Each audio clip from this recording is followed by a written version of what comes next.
sesuatu yang secara umum diterima di dalam pembayaran untuk pembelian barang-barang dan jasa-jasa serta untuk pembayaran utang-utang. Uang juga dapat didefinisikan sebagaimana fungsinya, yaitu sebagai alat tukar, sebagai unit penghitung, sebagai alat penyimpan nilai atau daya beli, dan sebagai standar pembayaran yang tertangguhkan. Uang juga adalah, misalkan, harga adalah standar untuk barang, sedangkan upah adalah standar untuk manusia.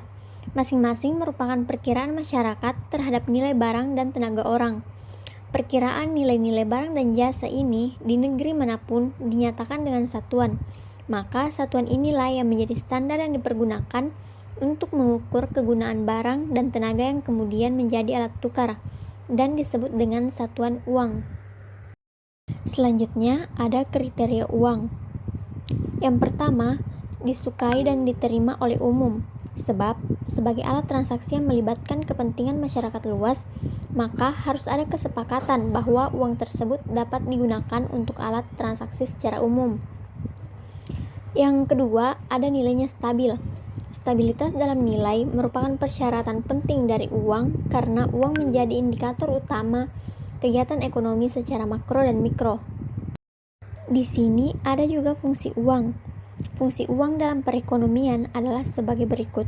Yang pertama, alat tukar perdagangan, yaitu dengan adanya uang sebagai alat untuk melakukan transaksi, maka pelaku ekonomi tidak perlu harus menukarkan barang secara barter yang sangat merepotkan, tetapi cukup barangnya dijual dengan jumlah uang tertentu dan kemudian dibelikan dengan barang yang diinginkannya. Yang kedua, ada satuan nilai, yaitu dengan adanya uang, maka nilai suatu barang dinyatakan dengan harga yang mencerminkan nilai barang yang dapat diperbandingkan dengan barang lainnya. Yang ketiga, alat penyimpan nilai, yaitu dengan menggunakan uang, maka aktivitas ekonomi seperti pengeluaran dan pembayaran pinjaman dapat dilakukan pada masa-masa tertentu. Uang yang kita miliki sekarang dapat disimpan dan digunakan pada waktu yang akan datang. Yang keempat, standar pembayaran yang ditangguhkan, yaitu dengan uang maka pemberian pinjaman dan pelunasannya dapat dilakukan pada waktu yang tidak sama, sehingga memudahkan masyarakat dalam melakukan transaksi yang tidak dapat dilakukan secara tunai. Pembahasan selanjutnya yaitu jenis-jenis uang. Yang pertama ada uang komoditas. Uang barang adalah alat tukar yang memiliki nilai komoditas atau bisa diperjualbelikan apabila barang tersebut digunakan bukan sebagai uang. Masyarakat primitif memiliki salah satu barang komoditas yang ada untuk digunakan sebagai media dalam pertukaran pilihan. Itu berbeda-beda antara satu lingkungan dengan lingkungan lainnya tergantung dengan kondisi ekonomi dan sosial. Yang kedua ada uang logam. Penggunaan uang logam merupakan fase kemajuan dalam sejarah uang. Kita sudah mengenal berbagai kesulitan-kesulitan yang dihadapi manusia ketika bertransaksi menggunakan uang komoditas. Namun, perkembangan kehidupan ekonomi dan peningkatan proses-proses perdagangan membuat sulit untuk terus berlanjut penggunaan uang komoditas. Logam yang pertama kali digunakan oleh orang-orang Yunani adalah besi, sedangkan yang pertama digunakan orang-orang Romawi adalah tembaga. Tembaga dan perunggu tidak digunakan dalam proses pertukaran transaksi besar. Dan yang terakhir ada uang kertas. Ada beberapa kelebihan penggunaan uang kertas dalam perekonomian. Di antaranya mudah dibawa, biaya penerbitan lebih kecil ketimbang uang logam, dapat dipecah dalam jumlah berapapun. Namun, pemakaian uang kertas ini memiliki kekurangan seperti tidak terjaminnya stabilitas nilai tukar seperti halnya uang emas dan perak mempunyai nilai tukar yang stabil. Di samping itu, jika terjadi percetakan uang kertas dalam jumlah yang berlebihan, akan menimbulkan inflasi, nilai uang turun, dan harga barang naik. Di sini saya juga akan menyebutkan fungsi uang dalam ekonomi konvensional dan Islam.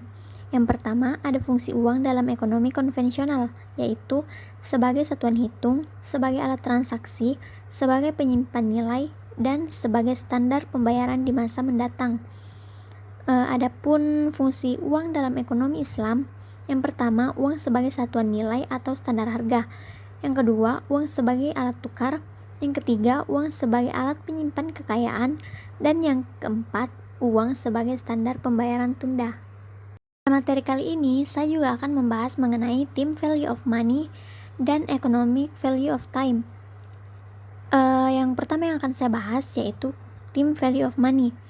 Konsep team value of money menyatakan bahwa utilitas uang saat ini lebih tinggi dibandingkan dengan utilitasnya untuk uang dengan jumlah yang sama di waktu yang akan datang.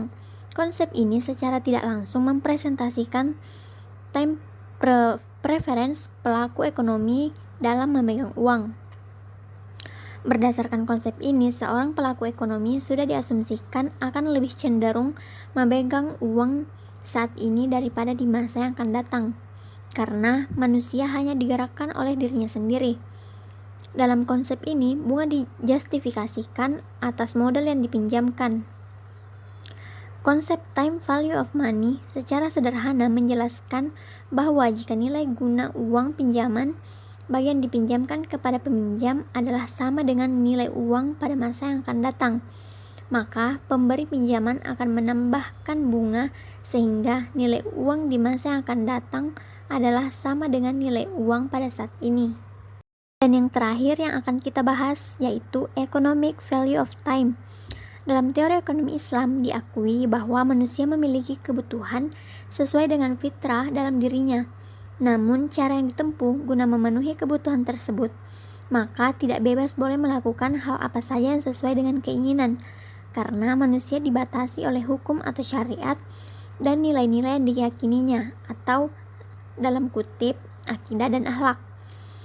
Dalam keuangan Islam tidak terdapat asumsi bahwa sejumlah uang akan memberikan fixed income, karena dalam keuangan Islam tidak memiliki konsep fixed free determined return melalui konsep bunga. Konsep fixed free determined return merupakan konsep pemastian keuntungan atas sejumlah uang, sehingga sangat logis jika orang akan lebih suka memegang uang saat ini dibandingkan nanti, karena ada keuntungan pasti dengan memegang uang saat ini, atau jika seseorang tersebut harus memegang uang tersebut nanti, maka harus ada kompensasi atas keuntungan yang seharusnya dia dapatkan.